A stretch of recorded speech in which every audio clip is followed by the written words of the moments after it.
The crew are having a bit of shore leave on a planet inhabited by a species called the Mari. As Paris teleports aboard with the secret gift for B'Elanna, Neelix is on his way down to try and woo a greengrocer he's taken a liking to.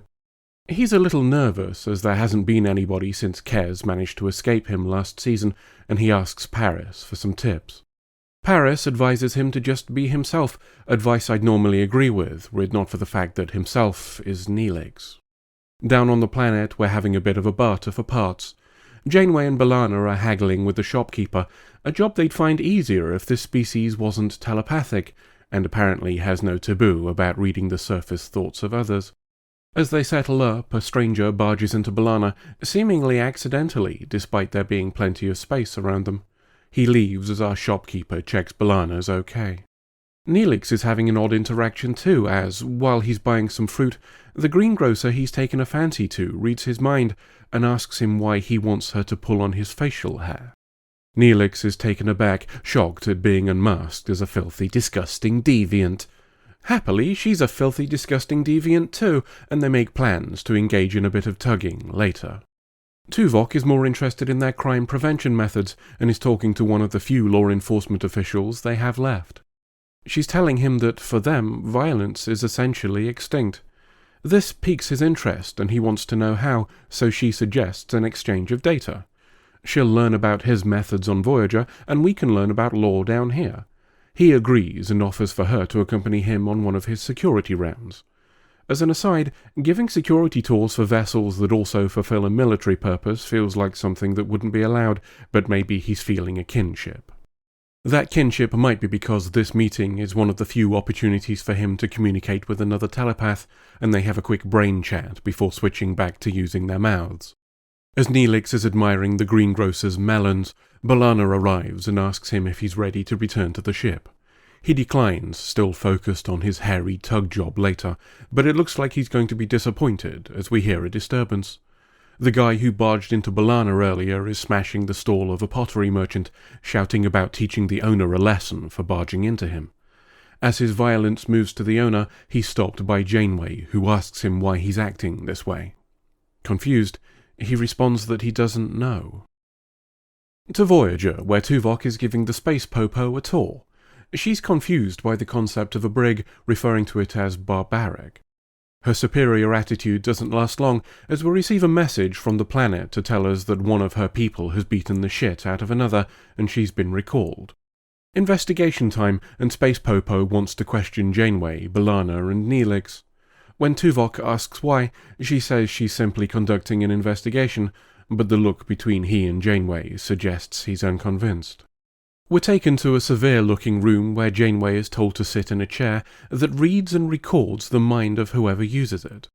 Seems like a bit of a security risk to me when you consider Janeway has codes that can self-destruct Voyager, but she's not bothered, so we won't be either. The others are submitted to the same procedure, and we discover it can see not only memories of events, but also of what people were thinking, as Neelix's fantasies about whisker wanking prove. Further chair scans show B'Elanna briefly thinking that the guy who bumped into her was an arsehole and she'd like to knock him down, before she dismissed the thought and carried on with her day. Slight problem, we're on a planet of telepaths who don't have an issue with looking into your brain and, rather than develop a code of ethics on privacy, they've just decided to make thinking about bad things illegal.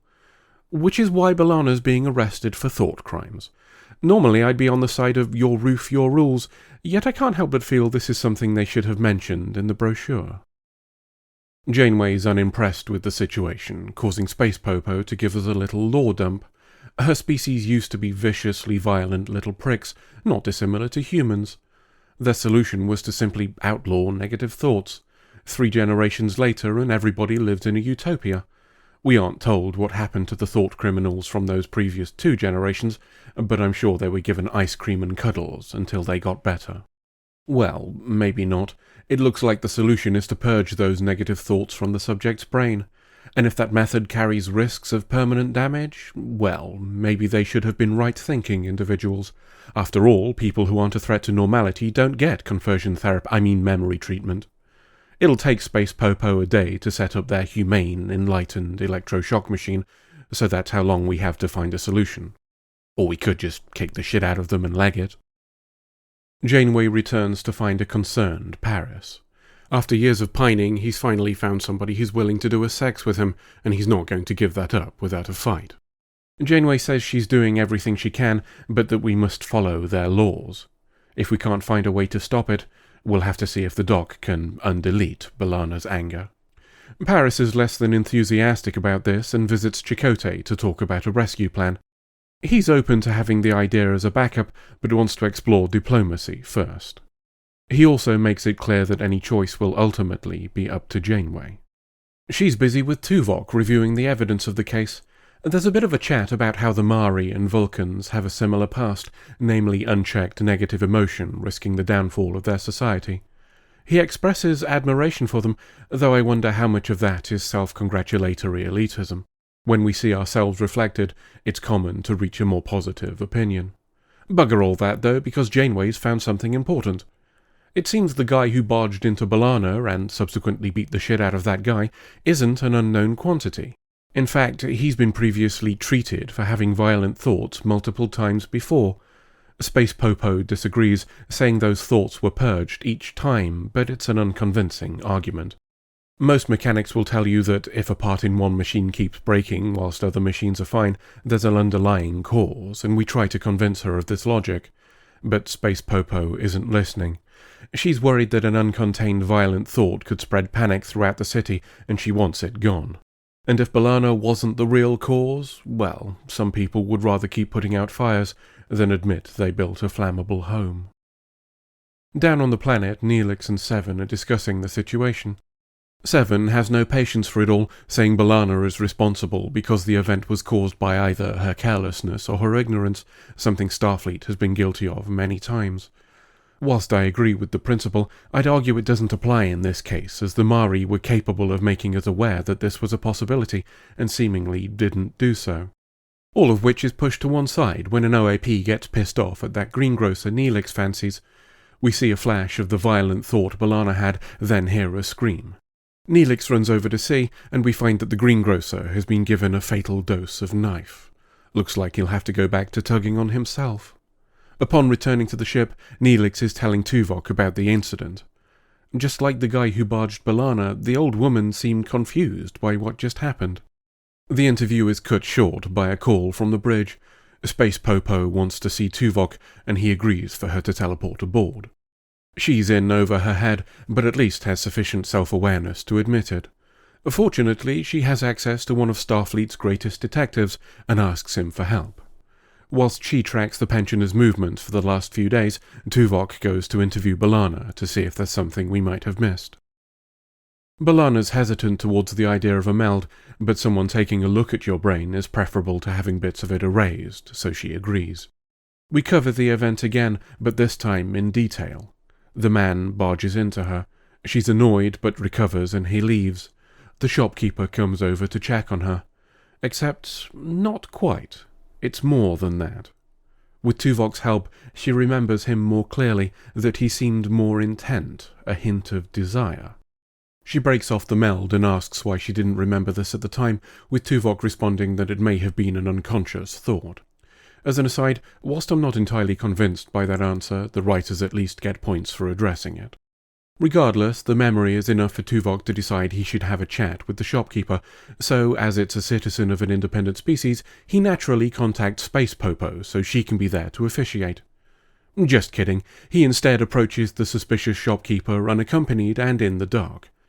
After covering the basics, shopkeeper notices that Tuvok isn't like the other Voyager crew, that he's a telepath, like the Mari. He also senses the turbulence of Vulcan emotion below the control Tuvok exerts, specifically mentioning the violence.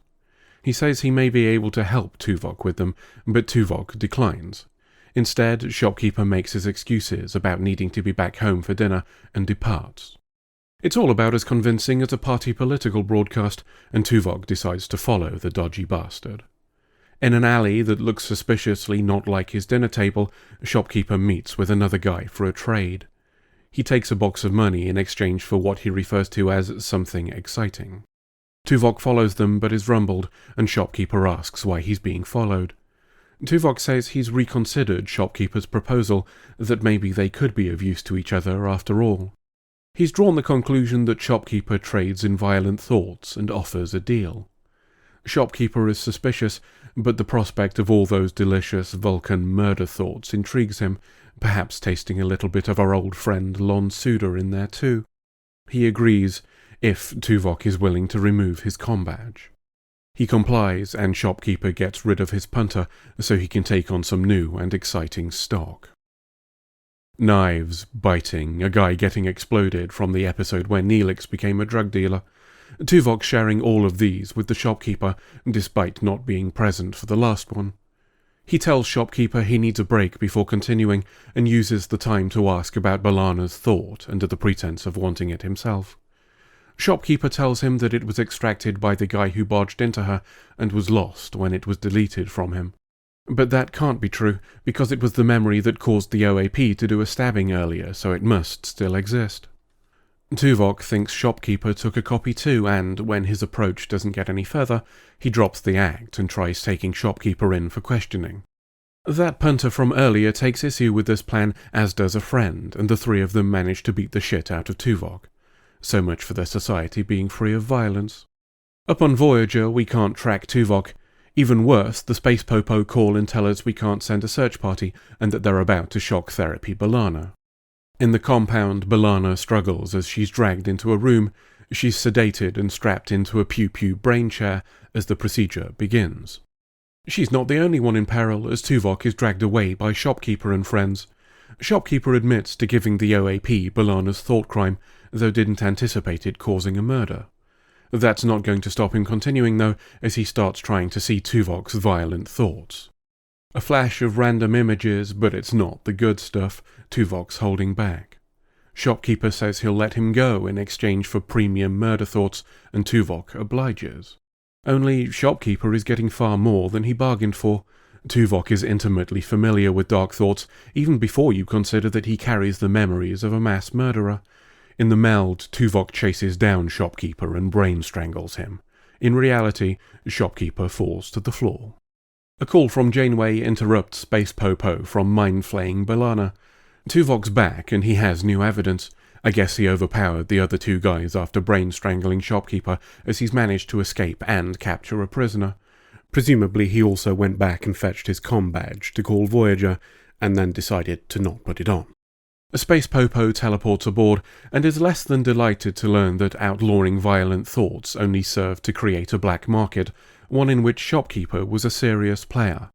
She struggles to believe her enlightened society would want this, but Shopkeeper's memories will be all the evidence she needs to prove it. Later, in the captain's ready room, the writers remember that we haven't had our obligatory side view of Jerry Ryan this episode, so let's wedge one in.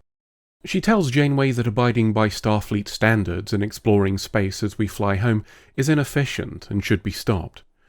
Janeway disagrees and tells her that they do this not because they have to, but because they want to, before offering her a nice hot cup of fuck your opinions as we fly away. Okay, so let's start by addressing the three elephants in the room. Number 1, if the Mari are susceptible to the thoughts of others, and most other species don't regulate their thoughts in the same way the Mari do, why the hell do they have an open border policy for any alien race that passes by?